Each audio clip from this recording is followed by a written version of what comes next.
नमस्कार, आपके साथ मैं हूं मलिका चावला। हमारे खास शो लेडी स्पेशल में आप सभी का बहुत स्वागत है। अपने शो के जरिए हम महिलाओं से जुड़े मुद्दे, उनकी समस्याएं, उनकी कामयाबी और उनके संघर्ष की बातें करते हैं। आज अपने इस शो में हम बात करेंगे एक ऐसी बेटी की जिसने all India institute of company secretaries of India की परीक्षा में पूरे देश में टॉप किया है। भोपाल की रहने वाली अवनी ने अपनी शानदार कामयाबी से प्रदेश का नाम रोशन किया है। देखिए हमारा स्पेशल शो अवनी का शानदार आगाज।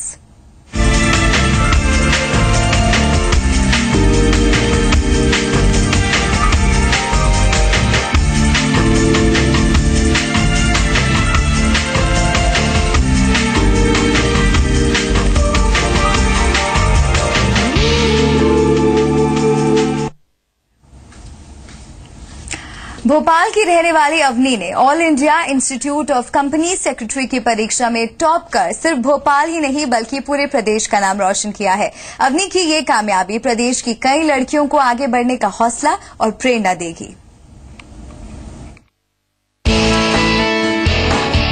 अवनी मिश्रा, उम्र महज 19 साल।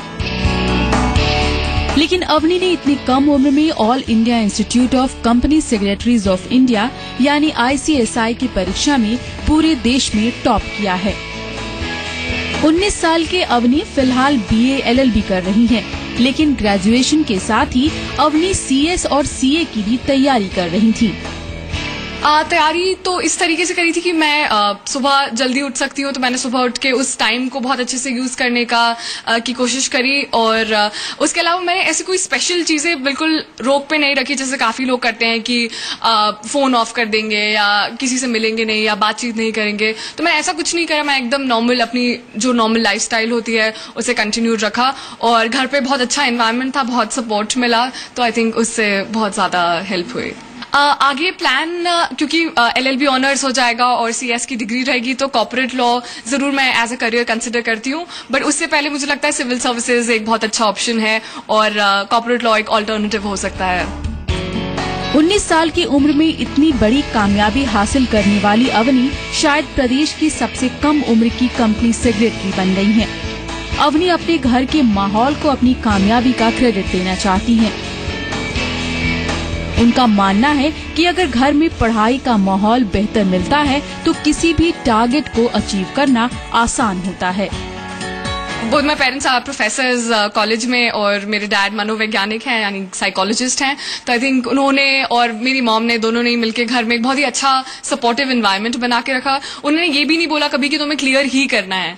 तो आई थिंक रैंक तो बहुत ही दूर की एक्सपेक्टेशन थी और उससे काफी लाइट रहा माइंड और बिल्कुल किसी चीज का स्ट्रेस नहीं था। तो आई थिंक वो भी एक बहुत अच्छा फैक्टर था। कहा जाता है कि मॉडर्न जमाने में सोशल साइट भी बच्चों को आगे बढ़ने में मदद करती है, लेकिन आपको जानकर हैरानी होगी कि अवनी का कोई फेसबुक अकाउंट नहीं है और वो किसी भी सोशल नेटवर्किंग साइट पर अपना समय नहीं गंवाती। उनका मानना है कि इन साइट्स के इस्तेमाल से सिर्फ समय की बर्बादी होती है।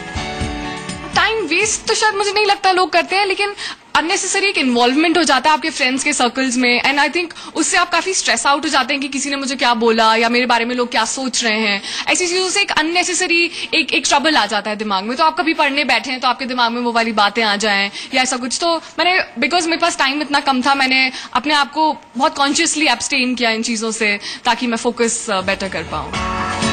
19 साल की उम्र में अवनी के इस रिजल्ट ने और लड़कियों को भी आगे बढ़ने के लिए प्रेरित किया है। अवनी ने CS एग्जाम में टॉप कर सिर्फ राजधानी भोपाल ही नहीं बल्कि पूरे प्रदेश का नाम रोशन किया है। भोपाल से मकरंद काले के साथ ब्यूरो रिपोर्ट, जी मीडिया।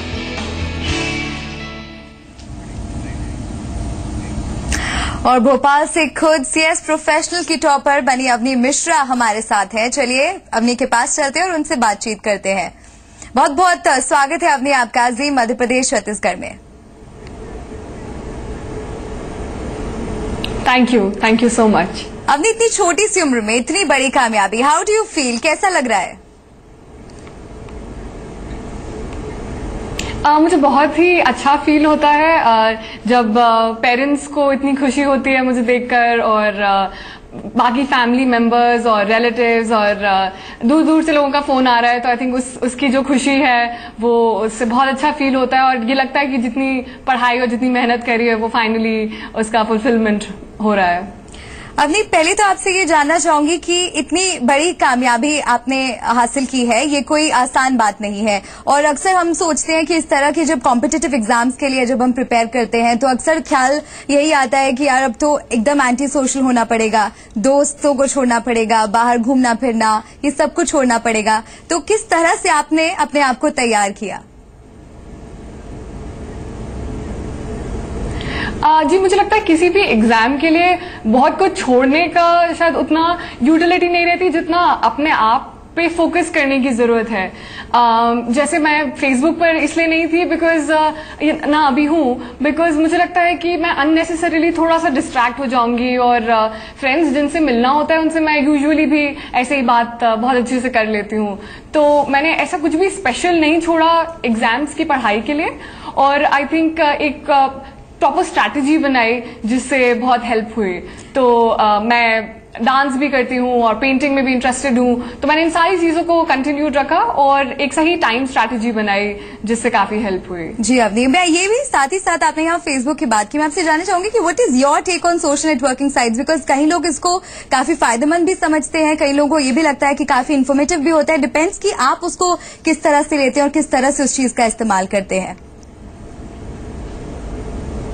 जी बिल्कुल, बिल्कुल ये आपने बिल्कुल सही बोला कि मैं बिल्कुल ये नहीं कहूंगी कि सोशल नेटवर्किंग से दूर रहना चाहिए। ये बस मेरा एक पर्सनल डिसीजन था, और मुझे नहीं पता मैं कब तक नहीं रहूंगी फेसबुक पे, बट मुझे लगता है अपने लेवल पे मुझे लगा था कि मैं शायद थोड़ी डिस्ट्रैक्ट हो जाऊंगी। बाकी मुझे लगता है कि एक बहुत ही अच्छा प्लेटफॉर्म है वो, आप बहुत सारे प्रोफेशनल और पर्सनल कनेक्शंस बना सकते हैं, and there is nothing wrong with Facebook और any other social networking site.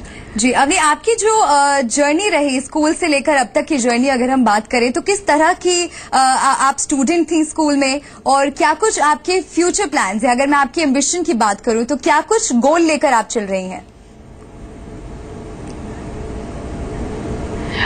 School life actually बहुत ही इवेंटफुल रही इस मामले में कि मैं जब 11th स्टैंडर्ड में थी तो मेरा जेनेसिस नाम का एक जापानीज एम्बेसी और मिनिस्ट्री ऑफ HRD जो इंडिया में है, इनका एक कोलैबोरेशन प्रोग्राम होता है जेनेसिस नाम का, तो उसमें मेरा सिलेक्शन हुआ था और मैंने भारत का प्रतिनिधित्व किया था जब मैं 11वीं कक्षा में थी। तो उससे मुझे काफी एक एनकरेजमेंट मिला और एक बहुत अच्छा मोटिवेशन मिला कि मैं अपना कथक और अपने एकेडमिक्स को पैरेलली साथ में रखूं। मेरा कथक में ग्रेजुएशन हो चुका है जब मैं 10th स्टैंडर्ड में थी, राजा मानसिंह तोमर ग्वालियर यूनिवर्सिटी जो है उससे। तो पढ़ाई के साथ मम्मी पापा ने बहुत एनकरेज किया कि मैं बहुत सारी एक्टिविटीज को साथ में रखूं। दूसरा 12th स्टैंडर्ड में की अचीवमेंट था कि प्रतिभा पाटिल जी से मुझे अवार्ड मिला था एक नेशनल क्रिएटिविटी हंट के लिए। तो आई थिंक इन 2 सालों में मैंने रियलाइज किया कि इट्स नॉट दैट डिफिकल्ट को करिकुलर और एकेडमिक्स को साथ में कंटिन्यूड रखना। जी बिल्कुल अवनी, बहुत इम्पोर्टेंट पॉइंट आपने यहाँ रेज किया। जी बिल्कुल अवनी, बहुत एक इम्पोर्टेंट पॉइंट आपने यहाँ रेज किया, और ये भी एक बहुत अच्छी बात आपने बताई कि आपके पेरेंट्स ने ही आपको एनकरेज किया कि एकेडमिक्स के साथ साथ एक्स्ट्रा करिकुलर एक्टिविटीज भी उतनी ही इम्पोर्टेंट होती है आपकी ओवरऑल डेवलपमेंट के लिए। आप बनी रहिए हमारे साथ अवनी, और बहुत कुछ आपके साथ बातचीत हमें करनी है। तो अवनी के पापा और भाई का कहना है कि अवनी की मेहनत देखकर ये तो उम्मीद थी कि वो CS एग्जाम निकाल लेंगी, लेकिन वो परीक्षा में टॉप करेंगी ये किसी ने नहीं सोचा था। टॉप करने का तो मुझे अंदाजा नहीं था, क्योंकि ये पता नहीं रहता कि बाकी बच्चे जो हैं वो कितनी मेहनत कर रहे हैं। लेकिन जहां तक अवनी की बात है तो मुझे ऐसा लगता है कि वो बहुत फोकस्ड थी और उसका कंसंट्रेशन जो है वो बहुत अच्छा है। और शायद मल्टीपल कोर्सेज को करने का मतलब एक ये रहता है कि आप जो किसी और डिसिप्लिन में सीखते हो उसका कैरी ओवर होता है एक और एलाइड डिसिप्लिन में। तो आई थिंक ये एक एडवांटेज था अवनी के साथ। क्योंकि उसकी एग्जीक्यूटिव में ऑल इंडिया रैंक 13 थी और उसके पास सिर्फ 1 महीना था, तो लगा था कि हाँ कहीं 30 या 35 के बीच में उसकी रैंक आ जरूर जाएगी, और फर्स्ट रैंक कभी एक्सपेक्ट नहीं की थी। और मेरा सौभाग्य है कि मैंने उसको खोला उस रिजल्ट को और उसकी ऑल इंडिया रैंक फर्स्ट देखी।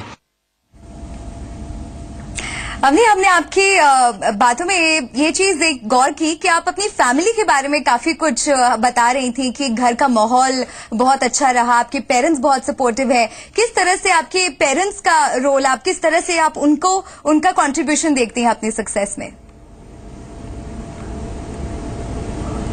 आई थिंक मैं अगर सबसे पहले किसी को थैंक करूंगी अपनी सारी सक्सेस में, नॉट ओनली प्रोफेशनल बट सारी चीज़ों में, तो आई थिंक सबसे पहला क्रेडिट पेरेंट्स को ही जाएगा। मेरे पेरेंट्स प्रोफेसर्स हैं दोनों, और additionally my dad is a psychologist. तो आई थिंक दोनों ने, मम्मी पापा ने मिलकर एक बहुत अच्छा रोल प्ले किया कि घर में एक बहुत ही खुश और बहुत ही पॉजिटिव एनवायरनमेंट हो। कभी भी उन्हें फोर्स नहीं किया कि, उन्हें ये तक नहीं बोला कि आपको क्लियर ही करना है एग्जाम, तो रैंक की एक्सपेक्टेशन जैसे कि मैंने कहा कि बिल्कुल नहीं थी, और बिल्कुल कोई प्रेशर नहीं डाला उन्होंने उस हिसाब से। और कभी ये भी नहीं बोला कि टीवी मत देखो या मूवी देखने मत जाओ, या कोई भी रिस्ट्रिक्शन इन दैट सेंस उन्होंने कभी कुछ नहीं बोला। तो आई थिंक उससे एक जो एनकरेजमेंट मिलता है कि आप पे कोई पाबंदी नहीं है और आपके पास खुली छूट है कि आपको जब पढ़ाई करनी है, जब आपको फ्रेंड्स के साथ जाना है, तो उससे एक मेंटल स्ट्रेस लेवल बहुत ज्यादा कम हो जाता है, और आई थिंक उससे फोकस बहुत बेटर कर पाते हैं अपने एकेडमिक्स पे। जी, अवनी वापस लौटेंगे आपके पास। तो अवनी के दादाजी उसकी शानदार कामयाबी पर काफी भावुक हो गए। बिल्कुल उम्मीदों की तो पूरी वो थी, पर ऐसा टॉप करेगी नहीं सोचा। अब किस तरह से आप अवनी को किस तरह से आशीर्वाद देना चाहेंगे और क्या उम्मीदें हैं आप? Is good, it's extremely good, बहुत अच्छा किया उसने, और I am all for it because I have never been on the top, although I was a professor and a principal and whatnot, but I have never been on the top, so I feel quite proud about the whole fact. अभी हमने हमारे दर्शकों को आपके दादाजी की bite सुनाई, काफी इमोशनल हो गए थे आपके बारे में बात करते हुए। जी, मेरे दादाजी जे कृष्णमूर्ति की फिलॉसफीज में बहुत बिलीव करते हैं, तो उनका भी बहुत अच्छा रोल रहा है कि उन्होंने कृष्णमूर्ति की अच्छी बातें और ये सब, आई स्टिल रिमेम्बर कि हम लोग छत पे बैठ के चाय पीते हुए बहुत सारी बातें करते हैं, तो उनका तो एक बहुत ही बड़ा रोल, बहुत ही पॉजिटिव रोल रहा है मेरी लाइफ में। जी, Avni, it was great to have you on the show. जाते जाते बस आपसे एक ये बात जानना चाहूंगी कि क्या मैसेज आप उन तमाम लड़कियों को देना चाहेंगे जो आज आपको सुन रहे हैं, जो स्टूडेंट्स हैं, जो शायद आप ही के जैसे एम्बिशियस हैं और बहुत कुछ लाइफ में करना चाहते हैं? क्या कुछ टिप्स आप उन्हें देना चाहेंगे कि वो भी आपकी तरह इस तरह की अचीवमेंट हासिल कर सके? सबसे पहली मेरी टिप यही रहेगी कि क्योंकि हम सब आज के इस दौर में जैसे कोर्सेज कर रहे हैं, सभी बहुत कॉम्प्रिहेंसिव कोर्सेज हैं, ना कि CS बल्कि इंजीनियरिंग और बाकी सारे फील्ड्स भी। तो मैं यही सजेस्ट करूंगी कि क्योंकि कोर्सेज इतने ज्यादा हैं, उनमें सिलेबस इतना ज्यादा है, तो बहुत पहले से एक स्ट्रैटेजी बना के रखें कि आपको किन चैप्टर्स पे फोकस करना है, क्या आपकी स्ट्रेंथ्स हैं, क्या आपकी वीकनेसेस हैं, उन वीकनेसेस को डेवलप करें और स्ट्रेंथ्स को और बेटर करें, ताकि आप एग्जाम में अपने प्रेजेंटेशन और अपने आंसर्स के स्टाइल को बहुत अच्छे से डिपिक्ट कर पाएं। लड़कियों को स्पेशली मेरा ये मैसेज रहेगा कि specially being a law student कि आप सभी एज इक्वल हैं as any other guy in the world, और आपके साथ कभी कुछ गलत हो या आपको कुछ लगता है कि आपके साथ कुछ सही नहीं हो रहा है, तो इतने सारे प्लेटफॉर्म्स अवेलेबल हैं जो आपकी हेल्प कर सकते हैं। तो आई थिंक आज के इस दौर में महिलाओं का सशक्त होना ही बहुत बड़ी बात है, और हमें से और आगे ले जाना चाहिए, और लड़कियां बहुत कुछ कर सकती हैं। I think it just takes the right amount of dedication, और कुछ भी मुश्किल नहीं है, और सब कुछ बहुत अच्छे से हो सकता है। बहुत बहुत शुक्रिया अवनी, हमारे साथ बातचीत करने के लिए। आपकी कहानी, आपका ये जो जर्नी है बहुत ही इंस्पिरेशनल है, एंड आई एम श्योर कि आज आपको सुनकर काफी सारी लड़कियां बहुत प्रेरित हुई होंगी और उनमें भी इसी तरीके का हौसला जरूर बना होगा। बहुत बहुत शुक्रिया हमसे बातचीत करने के लिए। और इसी के साथ एक छोटे से ब्रेक के लिए रुक रहे हैं, फौरन लौटेंगे, आप बने रहिए हमारे साथ।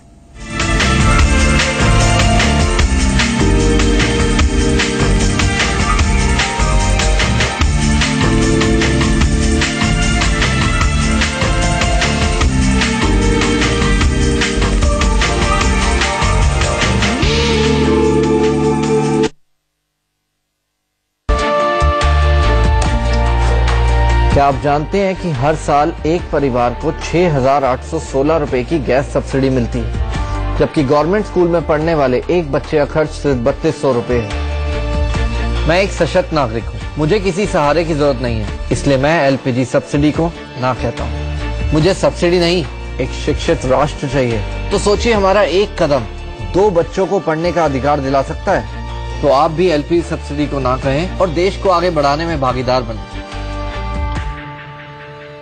Dish True HD+, maximum HD channels, including Dad's favorite. तो वो इतने गुस्से में क्यों है? अरे बड़े वाला तो रिस्पॉन्सिबल है, टेंशन छोटे की है। गर्ल्स कॉलेज के आगे पीछे घूमता रहता है, खोता। पता ले बच्चों, हम क्रिकेट के साथ पाएं मैक्सिमम HD चैनल्स, आप भी हैप्पी और फैमिली भी। अच्छे लगे, अच्छे दिखे, अच्छे TT Garments, अच्छे लगे, अच्छे दिखे। बाल दिखे सुंदर, हेल्दी अंदर। बालों की गुनगुनाहट का राज, आयुर्वेदिक नेक दूध सतरीठा शैम्पू। जब भी इस अगरबत्ती की महक मेरे मन को छूती है तो पूजा करते हुए माँ का ख्याल आ जाता है, माँ की शुद्ध प्रार्थना। साइकिल प्योर अगरबत्तियाँ, प्रार्थना की शुद्धता। मेरी मम्मा ने एपीसी का एक्वासेफ वाटर प्यूरिफायर लगवाया है। एक्वासेफ RO वाटर प्यूरिफायर सिस्टम। एक्वासेफ जो कर दे आपके पानी को प्योर एंड सेफ। पार्टी बहुत बोरिंग है, तुम वहाँ आकर क्या करोगी? पार्टी बोरिंग नहीं है, मेरा मोटापा बोरिंग है। चिंता मत करो, न्यूट्रीस्लिम बनाएगा तुम्हें स्लिम और सुंदर। जान, तुम पार्टी में आ रही हो ना? पार्टी तो बहुत बोरिंग होती है ना? बोरिंग कैसे हो सकती है, तुम जो साथ हो। स्लिम और सुंदर दिखने में मदद करे। न्यूट्रीस्लिम मेडिकल्स में उपलब्ध है।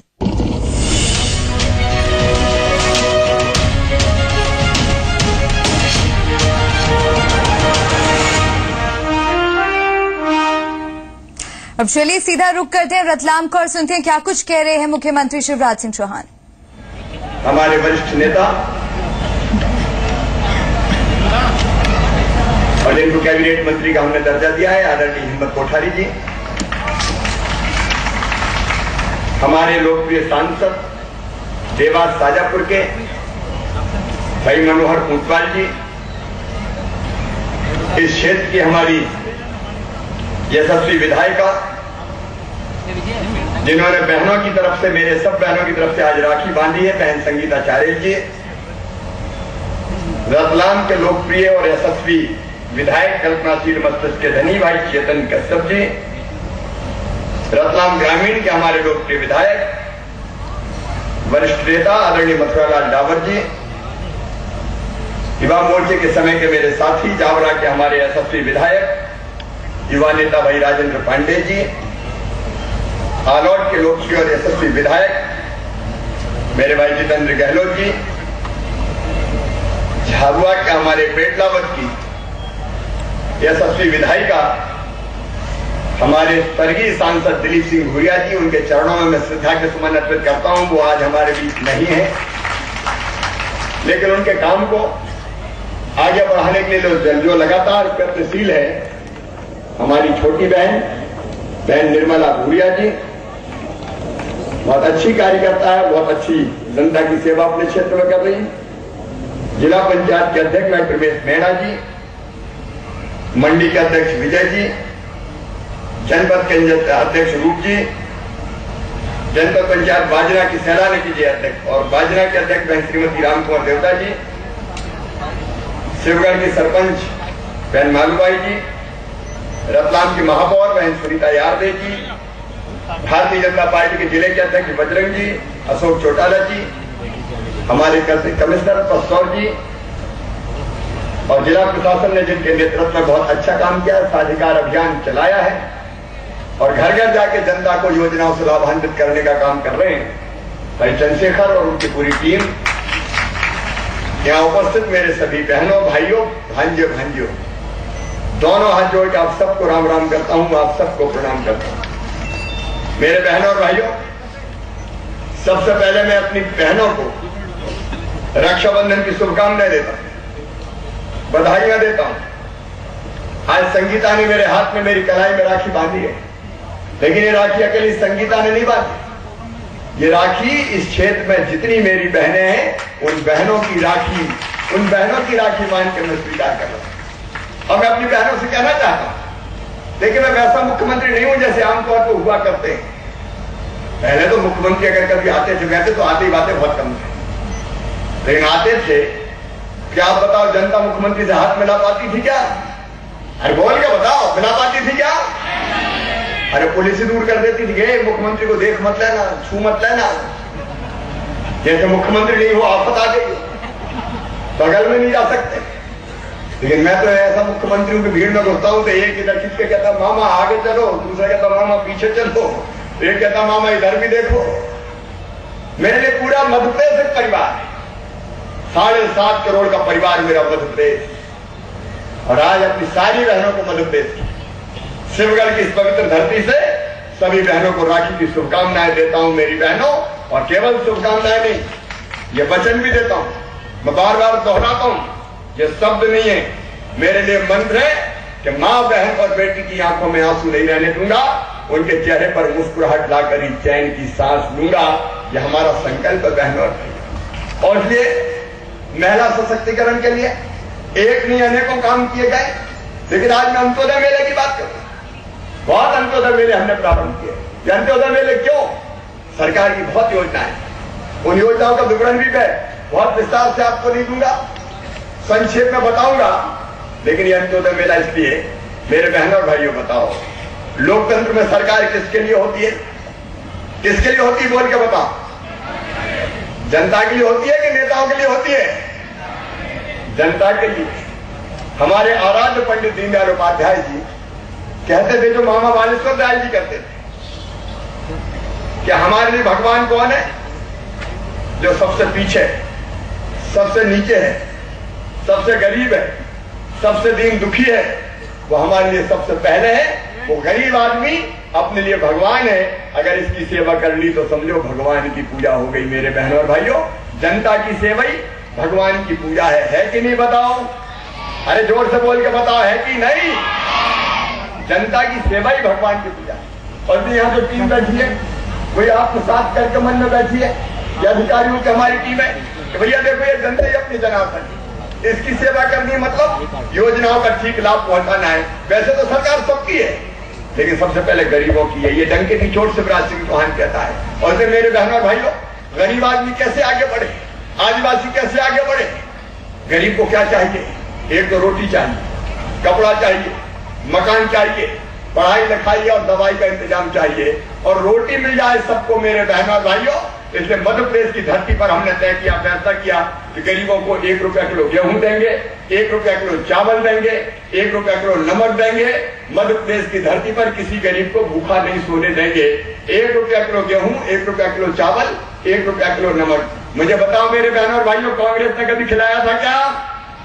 जोर से बोल के बताओ, खिलाया था क्या? अब जब हमने तय किया कि गरीबों को, और गरीबों में भी आदिवासियों में मैंने तय कर दिया कि जितने भी आदिवासी भाई और बहन हैं मध्य प्रदेश की धरती पर, सब गरीब हैं, और जो सबको 1 रुपया किलो गेहूं, चावल और नमक दिया जाएगा। कोई भूखा नहीं सोएगा मध्य प्रदेश की धरती पर। ये फैसला किया। अब लोगों ने बड़ा हल्ला। तो ये सीधी तस्वीरें आप देख रहे थे रतलाम से, जहां मुख्यमंत्री शिवराज सिंह चौहान लोगों को संबोधित कर रहे थे। क्यों होता है अंत्योदय मेले का आयोजन? शहरी गरीब हितग्राहियों को सरकारी योजनाओं का फायदा मिल सके, इसीलिए लगाया जाता है अंत्योदय मेला। सरकार चाहती है कि गरीब को सरकारी कार्यालय नहीं जाना पड़े, बल्कि सरकार और प्रशासन ही गरीबों के घर तक पहुंचे। इस मेले में एक ही जगह शिविर लगाकर योजनाओं का लाभ दिया जाता है। इस मेले का उद्देश्य समाज के आखिरी पायदान के लोगों तक पहुंचना होता है। मेला मोहल्लों, गलियों और लोगों के घरों के पास ही लगाया जाता है। मेले में हर एक सरकारी विभाग अपना स्टॉल लगाता है। अगर आपका भी कोई काम सरकारी कार्यालय में अटका हुआ है या फिर सरकारी योजनाओं से आपको परेशानी है, तो आप भी इस मेले में जाकर अपनी समस्या दूर कर सकते हैं। और इस बुलेटिन में फिलहाल इतना ही। आप बने रहिए जी मध्य प्रदेश छत्तीसगढ़ के साथ।